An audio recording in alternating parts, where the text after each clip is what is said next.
Hello, yes I'm back. Face is all washed, there are no more lines. How boring, I know.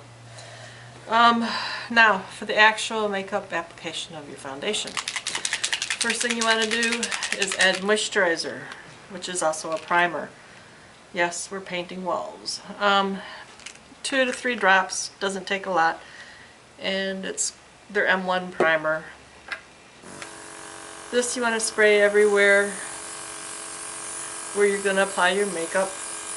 A little buffer between your face and the foundation.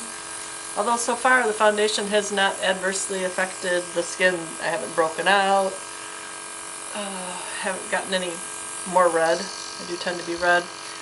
When you hear the tone change, you know you're out of product. And a quick double check would be to just spray it against a paper towel or napkin, and you can see whether there's something there or not. Now when I did the shade test, what I liked the best was a drop of 2 and a drop of 4. So what we'll do here is 3 drops of 2 and 2 drops of 4. That's what I found seems to work alright with my skin. So there's my 3 drops of 2 in the reservoir. Again, always shake your makeup. And 2 drops of 4 in the reservoir. And just how I showed you before, to mix it, you cover up the end. You just pull back on the control a little bit, it bubbles air through, and poof, it's all magically mixed. What you want to do is closer for any spots that you want to try to hide, and further back just for the general coverage. So, there's a little spot here that I like to hide, and a little spot here that I like to hide. When you do the application, you want to keep it moving. Circular motion. You can feel when it's going on, the air feels cool, and then when the product is actually being applied, it's a wet cool.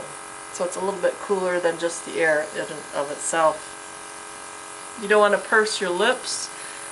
Go like that, you're going to end up with lines pointing towards your lips. How do I know this? Yes, I did do that. Again, circular motion. And I just go with the light coverage. There aren't a whole lot of spots that I'm really worried about covering up. You want to feather it into your neck, because some people end up with lines between their foundation and their neck. It's all one skin, people. Cover it all. Blend it all. Those of us that have wrinkles, you don't want to put a ton of product in your wrinkles. You want to, again, feather it towards your wrinkles. You don't want to highlight wrinkles. Unless you like doing a Halloween makeup thing, then maybe you would. People worry about, well, what if I spray it in my eye? Well, if you're using brushes, do you put your brush in your eye? No, so don't spray it in your eye. You can easily feel where it's being applied and where it's not being applied. Sometimes you can even see your skin moving from the air about where it's being applied. But it's really just a very subtle application. We're spraying micro amounts of makeup to cover, so you don't have the thick blobby look. If you by chance pull back all the way on the stylus, of course a lot of makeup's going to pop out, and you will get the blobby look that you do not want.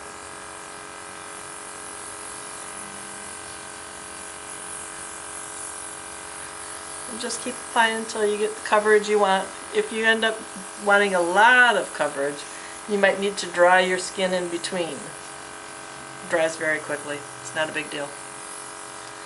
And if you get the coverage that you want, you have a little bit of makeup left, spray it onto a paper towel, you can see when it runs out really quickly. And also, if you want to see what you're really doing, spray close, you'll see that it piles up the makeup. Spray further back, you'll see that it feathers it up nicely, which is what you want. After the general foundation's done, I like to go with highlights. So I'll take the lighter shade, which for me is 2, and anywhere that I would like a highlight, like on top of the cheekbone. Not a big line, just a little feathering of it to highlight the top of the cheekbone. And again, you'll be able to feel when it starts coming out. And then the corner of the eye to pretend that I'm alive. The top of the eye. I do have eyeshadow on order, it hasn't arrived yet. Somebody said down the line of your nose. And then if you want to just use up the rest of it, that's fine to lighten it up. If not, spray it onto your paper towel.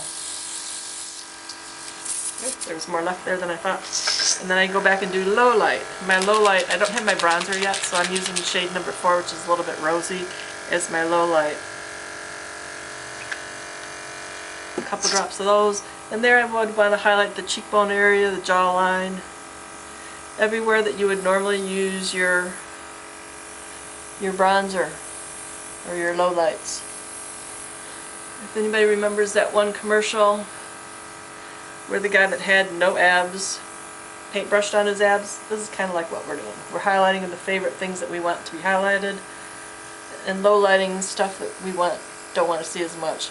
So here if you do the sides of your nose, it makes your nose look slimmer and longer, especially with that line on the top. And then just overall little sun-kissed look. And then you're pretty much done. Very easy, very quick. Any extra product, again, open it up all the way, spray it out to clean. Oh, it does come with the blush. I'm blushy enough, I don't use extra blush. It comes with this brightener glow, which is very yellow. I have not used that at all yet either. To clean it out a little bit, they say just water. I have this eye makeup remover, which I wasn't thrilled with, but it works really well for this. I just fill it in the stylus, back flush it a little with the air, spray it out. You see it runs out of makeup really quickly. And then I use water. Always finish it with water. That gets rid of any makeup residue, it gets rid of any soap residue, and then of course spray it all out through the whole stylus itself onto your favorite paper towel. And I do the water twice just to make sure that I get rid of all the residue that I can.